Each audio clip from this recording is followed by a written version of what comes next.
How's it going? And welcome back to MyRail. It's been a while, but I have some good news and some kind of bad news, but we'll get to that at the end of the episode. But what I thought we'd do in this episode is take a look around and ride the rail and see what we've done during this series. And you'll understand at the end why there's a little bit of bad news. So, let's get started.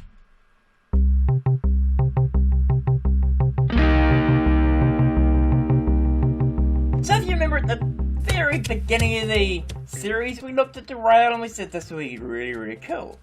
And one of the episodes we set up this spawn station. So let's quickly jump into here. I think these guys are all off at the moment, which is always going to be fun to turn them all on without them disappearing on us. Right, so we're off.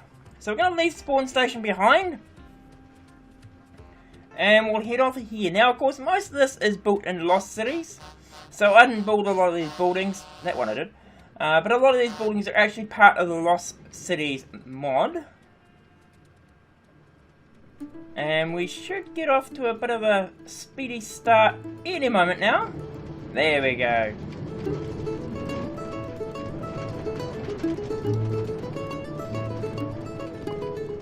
A lot of the series, this has all been unsignalled, and there were signs back at spawn station saying you ride at your own risk. I have since fixed that, so now at least it is signalled, and we won't have trains coming in to say hi to us along the way.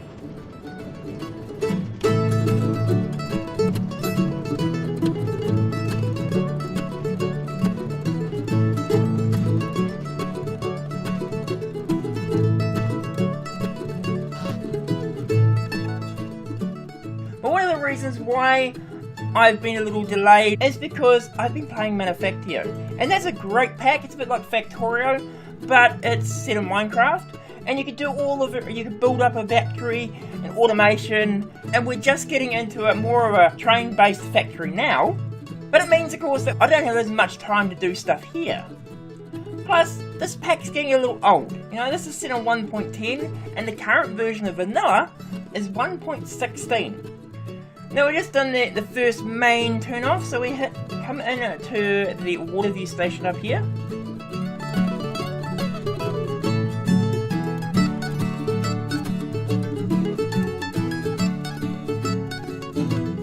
Waterview station is probably the most popular video on my channel, is that very first episode where we set this up, which I've been told looks a lot like some of the Hong Kong stations. I didn't intend it to look like another existing station, but we ended up with this and it's been really popular.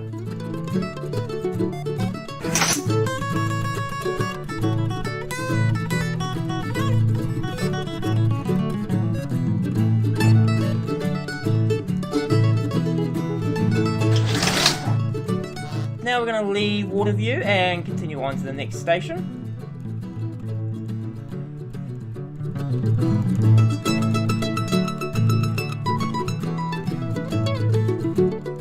As I was saying, this pack is based on 1.10, and the reason why I haven't been upgrading it is because things like the MTR mod and Railcraft hadn't been upgraded to a later version, and since this is so heavily reliant on those mods, we did need to keep them around. So recently MTR has been updated. It's not perfect, but it has been updated, so we can now run this at least on 1.12.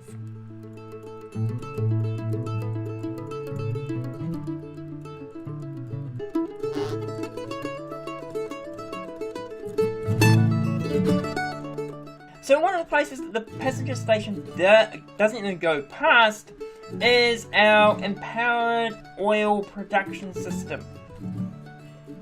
So one of the things we've done was we changed to a bit more of a biofuel type power setup, and what that required us to do was to unload, I believe it's canola oil, comes in along this track and gets unloaded here, and then above us we make empowered oil, which then gets loaded into another train, and this is one of the locations where we set up the new logistics trains. So based on how much is currently in here, we'll determine if we need to send another train. But if we head up here, we have various different processes, and of course I'm going reverse order. We have canola oil being made here. So this is the canola presses where we put the canola as it comes in. That makes the canola oil, which goes into this tank, which then goes up to a level above it.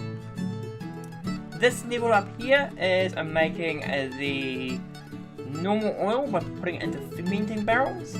So each one of these barrels take the canola oil. We then put it into the oil tanks here. That then goes upstairs further, if I can get up this ladder. It's not further than that. That was empty. We got in here, this process here is making empowered seeds.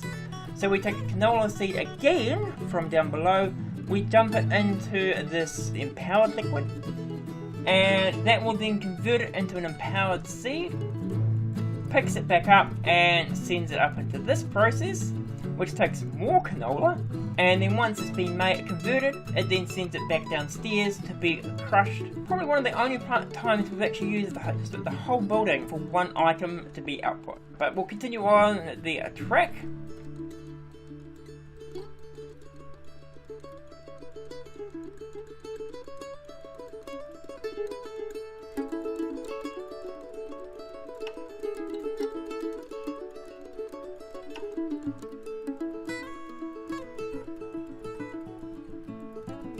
So we just passed the power station, which is down here. So we head up, down, whatever it is along to here. We've got our silo storage here. Now originally this was storing charcoal and we were processing it into steam, but mechanism generators really quite laggy. So we stopped that, and now we bring in the empowered oil. So in this guy here had the steam generators. This is all disconnected. You can see the pipes aren't there anymore. Well, they're not connected anymore. We head into here. If we head into here, we still have the industrial turbine with its steam, but we don't actually use any of the steam for any real power because most of it is actually generated by the oil generators, processing the empowered oil from the station we were looking at a moment ago. Down over here we have another one of the logistics stations, which is saying, hey, there's X amount of empowered oil here, and we automatically determine, hey, we need some more to be able to fill these guys up.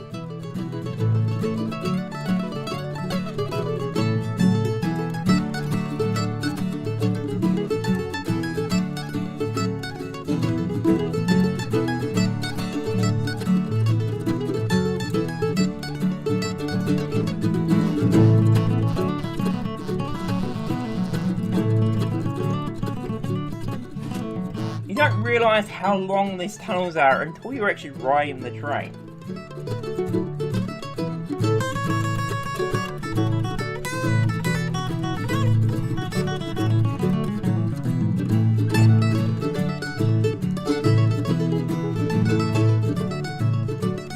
Coming up to Lakeview now.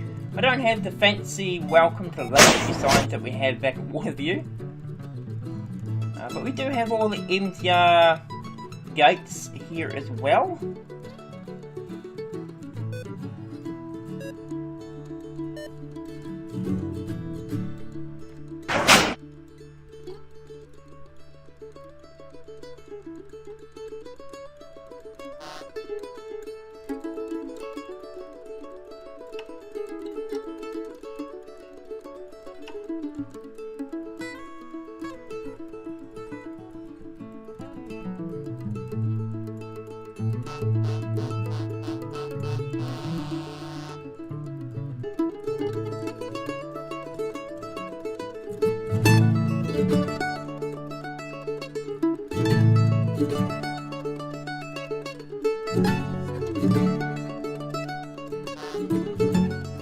So one of the problems we have is we've got quite a number of trains on this track, and at one point they were intersecting and having to wait behind the passenger trains. So we set up this little thing here, which allows the Waterview train, which we're currently on, the passenger train, to get onto the main trunk line, but all the trains that are for goods and resources and stuff could just go straight past and bypass Lakeview, which made it a little easier for them to run.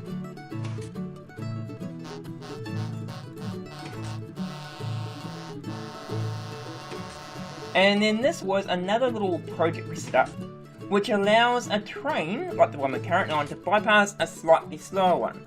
So we have 3 lanes, and one lane is dedicated to tracks going towards Charcoal Hill, and the other lane is dedicated to trains going the opposite direction. The middle lane is the passing lane, and of course there's all railcraft logic which allows the trains to use the middle lane if the track they're currently on is currently occupied. And there's also logic using interlocks, which means that if there is a train in the middle, we won't have a train coming the other way as well. So they will stop and wait.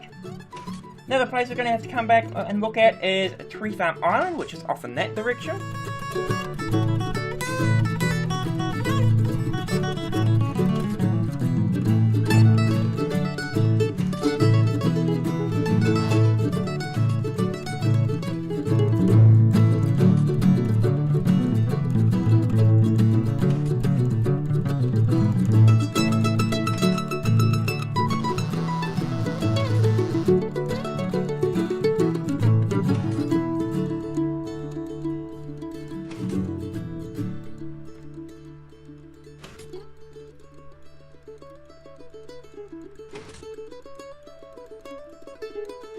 And we're now coming towards the station that we worked on in the last episode. So if you remember, we set up our various gates. They have the setups, so you can only get through if you're holding a certain item. With our network controller and the various gates all controlled from down here on the racks and servers that are in there. We're going to head up here though. You can see here we've got the ticket machine where you can top up an existing purchase ticket. I think I've currently got a ticket on me, which has still got stuff in it. Can we just quickly read here? So your single line ticket currently has 3 users left. Okay, that's cool. We can walk through these gates. So we have our gates here. So we've got the attraction, which was the one that was going over to the roller coasters over here. And as you can see, this ticket doesn't allow me into that station. Whereas this one here is the Waterview line, which this ticket allows us to get into. So we could go down here, and we could get into here. And if you were keeping an eye on the channel, you would have noticed the 500 roller coaster. This is it here. And of course there's a video of me riding the roller coaster as well as building it, because we're celebrating 500 subscribers. Over here is the area I have designated as the theme park area, or the attraction area. We haven't really done anything in this area yet, but we do have this guy here. I made this last Halloween. Another really cool build. I'm not going to ride this one. I will put a link up top to the video. There's 2 videos, one making it and the other one, well actually 2 making it, and then another one is the riding it. I'll link to the riding one if you're interested in that.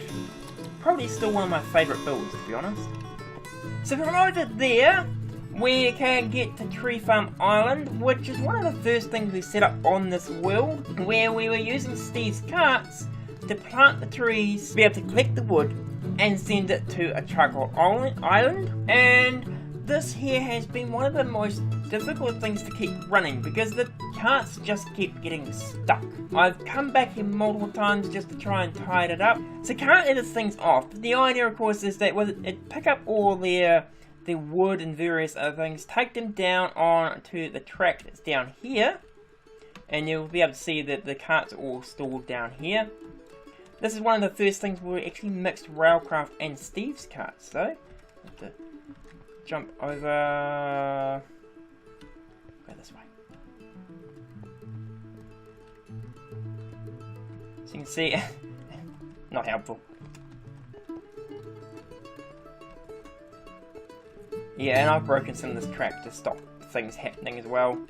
But they come here, they drop off their all the oak wood, which you can see is a lot of oak wood. Because of course we're backed up on charcoal, so there's no need to have the wood currently. But that will then pick it up, it'll go into a logistical sorter here, an enrichment chamber according to that. It will go down the pipes and be collected at the train station below. And we had this big interlock set up in here previously, but when I changed things around I made it a little simpler. So we only need to know where the carts currently are sitting.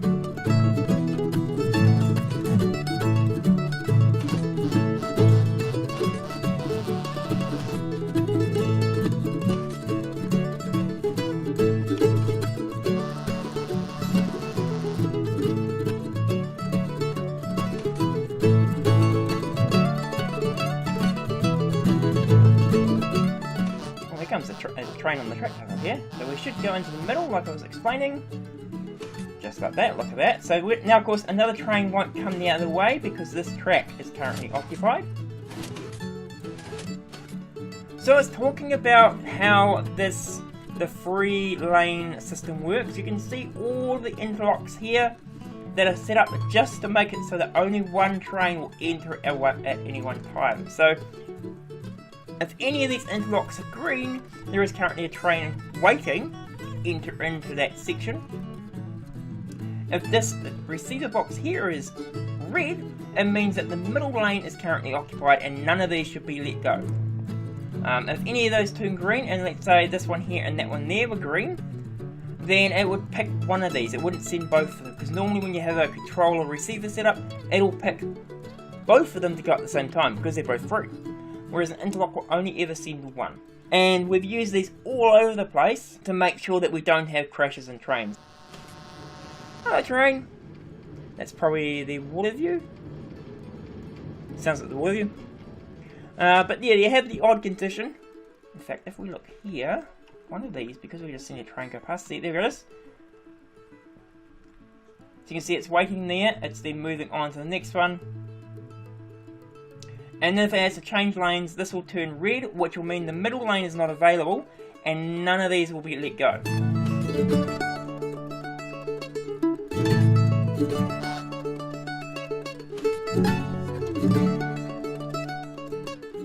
And of course we've got interlocks here as well, so that we won't have two trains on the same single line here.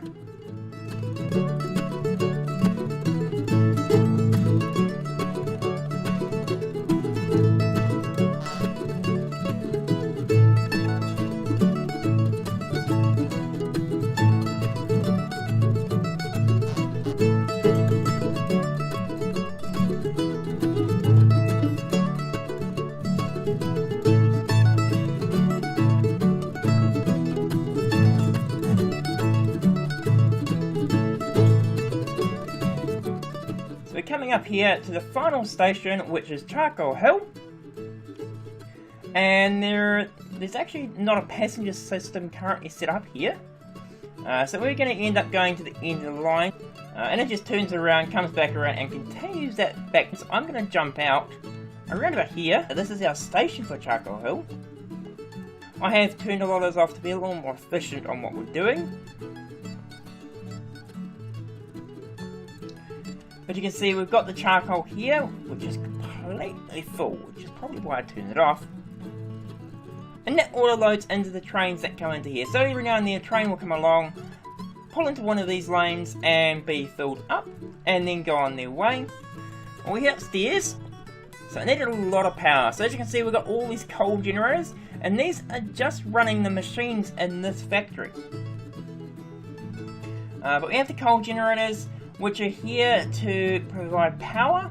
The power then goes into these guys, which if there's anything in there, so I've got wood in here, so we don't even have this on currently. If we turn that on, and it just gets really laggy, but you can see we've got the logistics, or the mechanism system to distribute the wood around all of these smelters. Now I can't remember, are these? Okay, so these are all off currently, so this is on.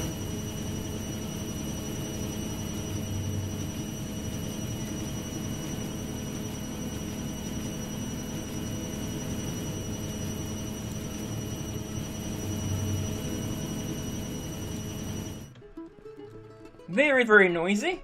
And that was just one line. When we ran tick profiler, we're just showing so much lag, so much tick going into these machines, even when they weren't doing anything.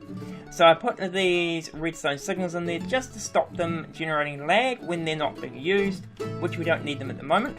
So of course we've got all the underground stuff here. We've got our microcontrollers which are tracking where the trains are, and that's back at Waterview, which we'll see shortly.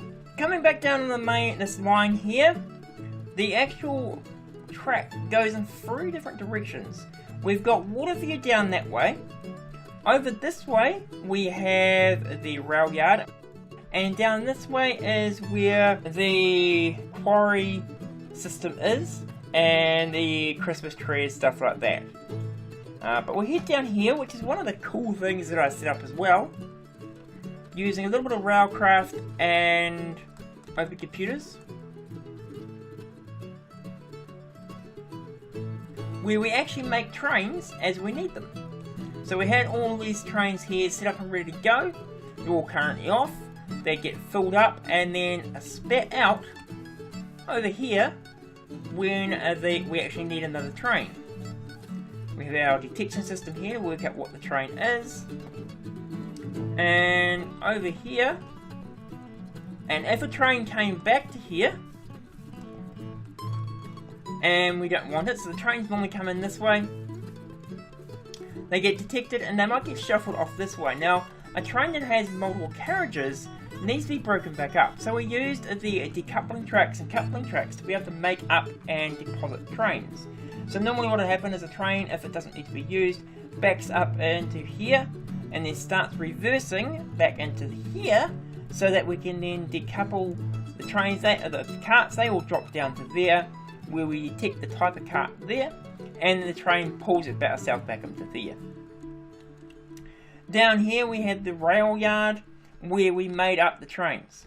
So we have all the various types of carts that we can have, and then we can figure out what the train was going to do based on what we needed at the time. And of course, last but not least, is we have the Waterview station, which if we go for this door labelled staff only, we have this system here, which of course, as I said, has all the microcontrollers linked up to it, and we can see where the train currently is. So currently it's at Waterview, and it should be heading off this way. Not sure why it's stuck there.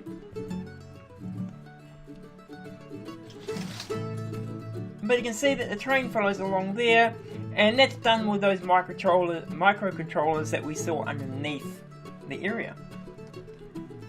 I said at the beginning of this episode there is some bad news, and let me just go to the bad news so you can see what I'm talking about. The good news is that the MyRail series is coming back, because the mods for MyRail have been updated to 1.12, which means while vanilla is sitting at 1.16, we can at least upgrade the MyRail pack to 1.12, pull the world in, and play. But it also means that I can add some other mods in and get some interesting play going on, because I won't be focusing as much on open computers and getting that to work. I'll have a challenge to do, but I'm going to cover that off probably in a future episode. The bad news is,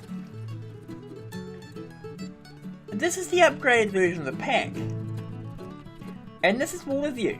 There's a few things missing here, and things that I've had to change already just to get it to look right.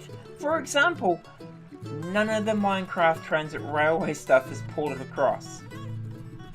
Yes, these gates are here, but I've just put these in.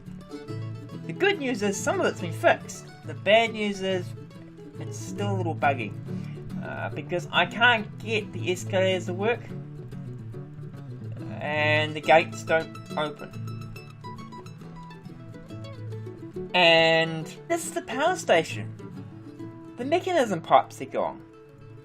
Theme station. And because we got the power, the ticketing system's broken. Charcoal Hill, even the redstone's gone. So it may still be a couple of weeks before we get anywhere, but at least we can continue on, and then we can go and do some plans. So what I'm going to have to do before we can really get too far back into the series is replace all of the red power, all of the mechanism piping, which you would think a mechanism works, the pipes will work, but they don't, and get the MTR stuff working, but we'll have an upgraded pack. And, as I said, a really cool thing coming, and I'll discuss that further in the next episode. I'm also planning on rejigging the series a little bit, and I'd like your feedback. So, if you're watching these videos on a regular basis, and don't normally leave a comment, now is the time to leave one, so we can cater these videos towards you. But otherwise, have a great day!